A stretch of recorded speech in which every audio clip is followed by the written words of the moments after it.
let's move on to running backs. Let's do it. All right. I let off. All right, let's start at the top. Jim, start off the top. All right. So, running backs for me, it's going to be McCaffrey. We just talked about it a little bit. You'll see in my – obviously, by this time, everyone will have read my running back article. He's the first guy that I talk about there. It's the cheapest he's going to be all year. Last year, first game of the year, he was, similarly priced, or he was $1,000 cheaper, and he put up 37 points. Okay, against Kansas City, with Teddy Bridgewater playing quarterback. So they're playing the Jets, right? I mean, he could have 30 points by halftime. I mean, you might even be able to play Chuba Hubbard if you want to. I mean, shit. I mean, the sky's the limit, right? So we talk about guys and we talk about, hey, who are those guys that we need to have in our lineups in order to win a GPP? They're going to be able to get us that, 30 to 40 points. Like, he's one of them this week, and just play him, right? The other guy is Dalvin Cook against Cincinnati. Again, same thing. Kirk Cousins has been in COVID, out of COVID. How much has he practiced? Like, fuck, I don't know. They lost Irv Smith, which, RIP. So tragic. It's like the most devastating thing in the world. But it just consolidates that offense a little bit more now. They probably get Dalvin a few more, red zone opportunity looks. Justin Jefferson, Thielen will benefit from it a little bit. But, I mean, I have a lot of builds right now where I've just been messing around, where I play both McCaffrey and Cook.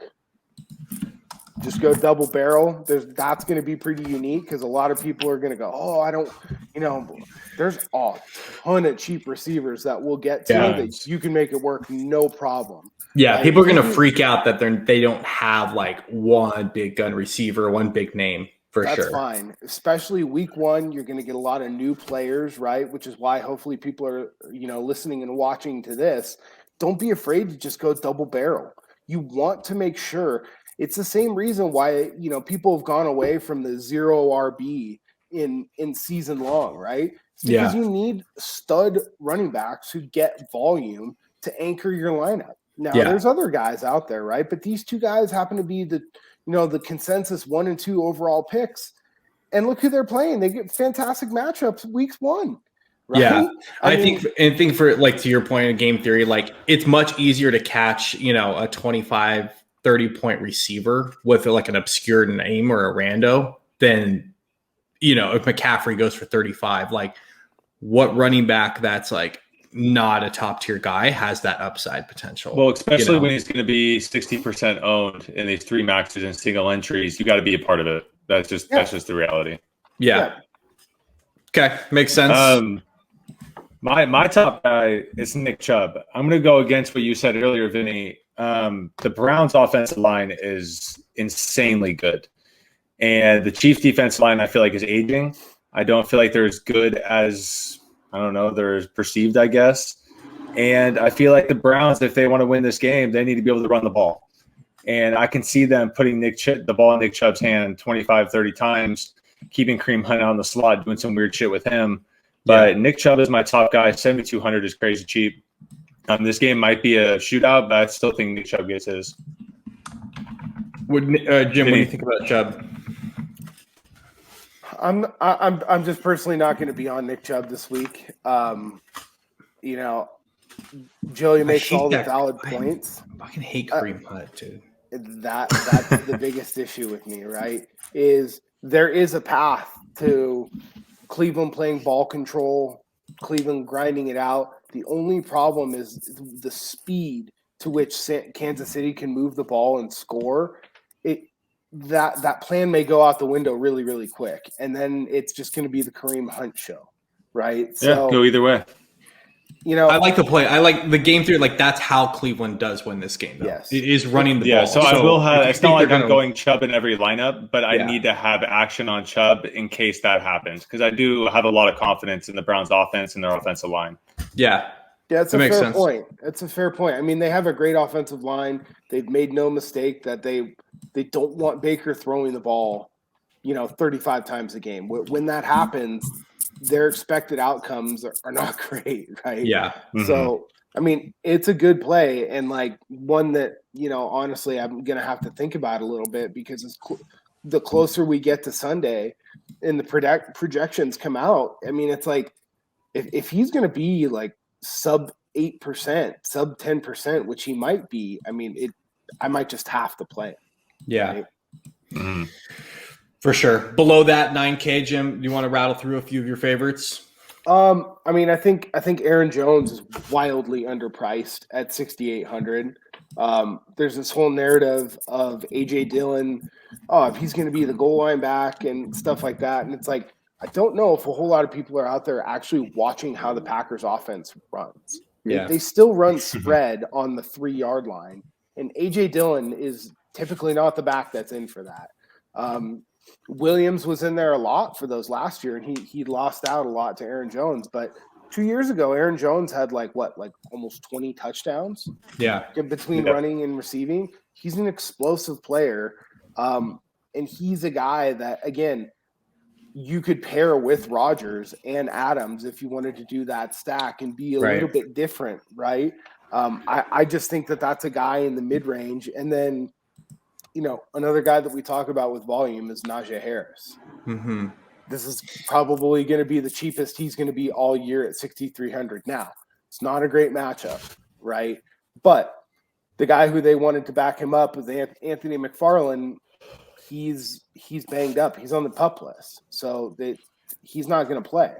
So I mean, Nausea Harris is going to get like 90% of the snaps, right? So he's going to be in there on passing downs. It's going to look a lot like Le'Veon did. Yeah. Najee's good. He can catch the ball. He just didn't have to do a whole lot of it at Alabama because they had the Heisman Trophy winner, and every run that he would run, it was like a 13 or 14-yard gain before anybody ever friggin' touched him, right? Yeah. And I think to your point with the Browns versus the Chiefs, like Pittsburgh, although they have the weapons, like this isn't Ben Roethlisberger in year 6. Like Tomlin's a good coach and knows, like, dude, we took this running back in the first round. Like, we're gonna ride this kid. Like, I firmly believe that. So I'm right there with you, Najee. Those are kind of like my guys in the mid range. Joe, is there anybody else in like the mid 6s to high 5s that you're on? Yeah, the one guy I keep looking at is James Robinson. I just feel like if I don't play him, he's about to torch me. I don't think Urban Meyer gives a fuck about James Robinson but Etienne's out. I can see Urban Meyer giving him 35 carries and really not giving a shit about Robinson's career, who he is, because he's not Urban's guy. I can really see that happening, and Houston fucking sucks. Yeah. So James Robinson can be kind of sneaky. I mean, he did go off last year, even though he wasn't supposed to be the starter this year. So I don't know. I feel like James Robinson can be one of those guys that can really fuck people over this coming Sunday. I love the matchup. My issue is with the fact that now it happened so early that Etienne went out. He's getting steamed in all these season-long drafts. Yeah. People are all about him. I think he could be really, really highly owned come Sunday, I know, right? And that's what scares me. And I mean, if a guy $100 below that in Najee Harris, who's guaranteed to get every single goal line touch, don't forget the Jaguars have Urban's boy Carlos Hyde. Urban just scares me, dude. I don't know what I know. They're gonna. The whole situation scares me, but there's something about it. There's this more of a gut feeling. Yeah, that he's going to go high owned. He's going to score 2 touchdowns, and the 3 of us are going to be going berserk on Twitter because of it. So probably. I hear what you're saying. But look, if James it's just my gut. If James Robinson beats me week 1, then okay, it is what it is. I don't think that he's going to be in enough lineups that have a good build to be able to do that, right? I think a lot of people. That's fair. Like we mentioned earlier, when someone plays a $9,100 running back like a Dalvin Cook or a $9,500 running back like Christian McCaffrey, they're going to go down into the 4s to try and get like another running back. And I think he might be in a little bit of a dead range. But, you know, I don't know. Then going down a little bit further, is there anybody in like the 5 to like high 4 range that you like? Yeah. I mean, you guys know who I'm going to say. I can't get off of him, but I'm going to have a lot of Joe Mixon. Yep. I was going to say we skipped over him. I don't think Cincinnati would love for Burrow off of his knee injury, and they've been really cautious in preseason for him to come out and throw the ball 50 times. They may have to because Minnesota may blow him out, but Mixon can catch the ball too. I think he's just a really good back. To your point, Jim, at that price point at 6,200, like if we're going to see 25% ownership on James Robinson, like I'll gladly play Joe Mixon for half of that, you know. Couple $100 less. So Mixon's in my player pool, 5,800. I'm all over Raheem Mostert. Dude, he looks explosive. He looks great in his limited carries in preseason. The Lions are absolute trash. The Niners are going to stomp them out hard on Sunday, and they want to run the ball. Like they're starting Jimmy Garoppolo. They don't want him to go out there and throw the ball 45 times. Like they're going to pound Detroit into submission. So give me Raheem Mostert at 5,800. Like two runs, he can pay that off. I think that he's going to be relatively unowned for a couple reasons. Number one, people have this weird recency bias about the preseason, about these guys who don't play. Yeah. Raheem Mostert, you know, to like the fantasy industry and like the people who like geek out on fantasy like us, everyone knows who Raheem Mostert is and everybody understands his value, right? But the like normal people who play, who make up the majority of the player pool that we play in, probably don't remember who he is. And then he's going to score 3 touchdowns and then they're going to be like, oh shit, I should have played him. A lot of people are gonna go see, you know, Trey Sermon at 4,500. They've been watching him run the ball in the preseason. You know, a lot of, you know, Ohio State fans are really excited about him. You know, Ohio State's got a big fan base. A lot of people are gonna play Trey Sermon, which is fine. I think he could do well, but Mostert, make no mistake about it, is definitely going to get the lion's share of the touches. Yeah, for sure. And I think the Niners, they upgraded their offensive line. Trent Williams didn't really play in preseason. They have Alex Mack at center now. Like, dude, they're going to hammer Detroit on the ground. So Raheem Mostert's going to be a core play for me, for sure. Below that, I mean, there's one guy, but I have a little bit of interest in Chase Edmonds, but James Conner scares me, man. I don't know what they're going to do there. So I think Chase Edmonds just fine. Why does James Conner scare you?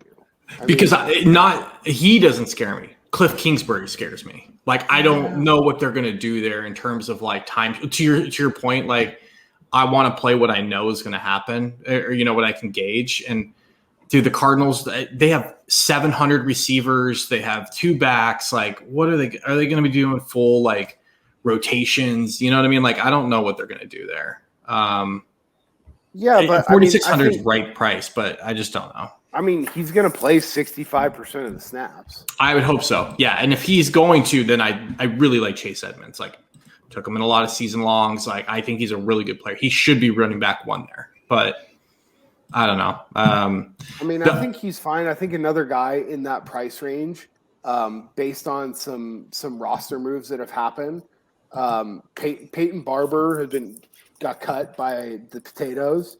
McKissick is a real part of their game. They're playing the Chargers.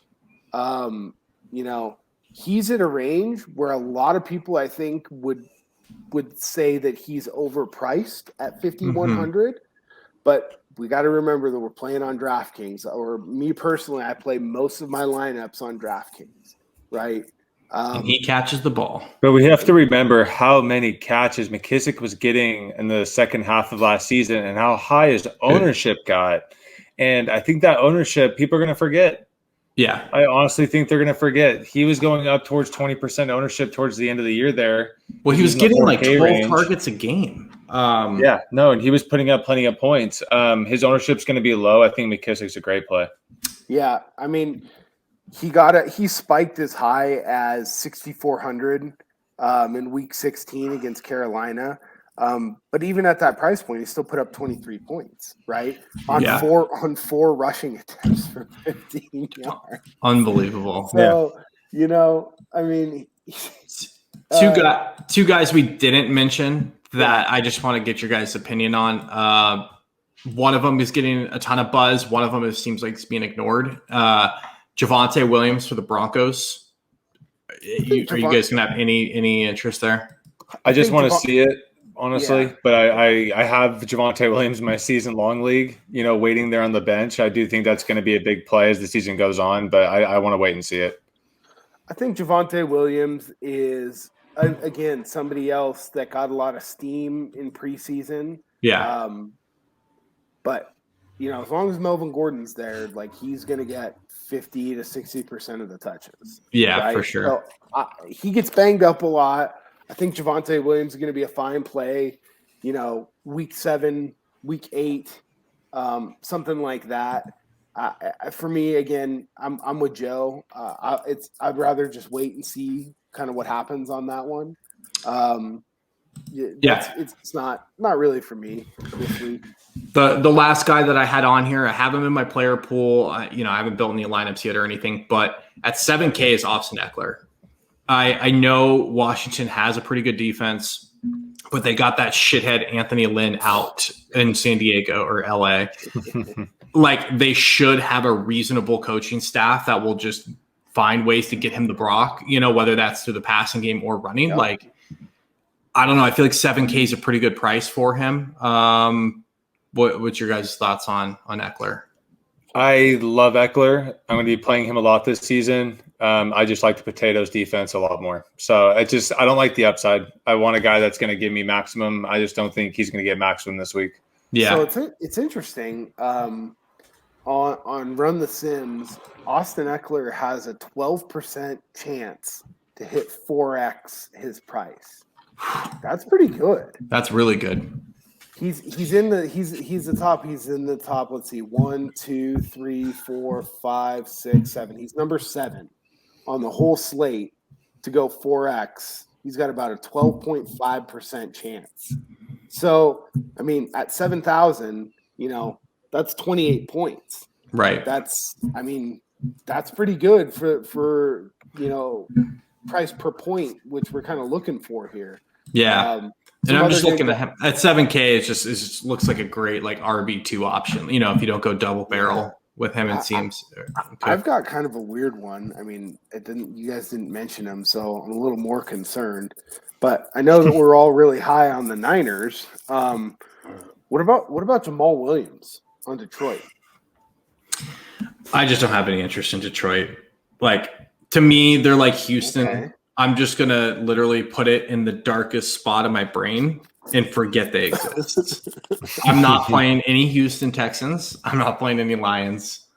I just think the operations, I think that the one guy you can probably play from the Lions is Jamal Williams. I mean, they went out and signed him for a very, very specific reason. Yeah. And now DeAndre Swift is dealing with this groin injury. Yeah. Oh, he's going to play 90% of the snaps, maybe? Yeah. If Swift misses, it's not the worst play. I hear what you're saying. I mean, I just dark spot in my brain. I mean, that's fair. That's fair enough. I think I'm weird enough where I might play him. I was talking about it in my running back article where I like to try and play 3 running backs if at all possible. Yeah. Right? I think it's valuable to play them in the flex, and he's a guy that just so happens when I was building my lineups that he fit perfectly. Yeah. In where I needed in a flex, and if he's got any chance to have that sort of a workload, I mean, I don't think that that's something we can ignore, can we? No, not wrong. Maybe. I hear you. Nope. A little sneaky. All right, that pretty much does it for my running back player. Yeah. Way to end the running backs with a dark cloud. All right, let's move on to receivers. Hey, man. Hey, that's what the people come for. Don't you bring this on me, Ricky Bobby. They come for the hot takes, and I mean, I don't know how much hotter of a take it can get than playing Jamal Williams in 20% of my lineups. Maybe. Feel the hurt. Touche.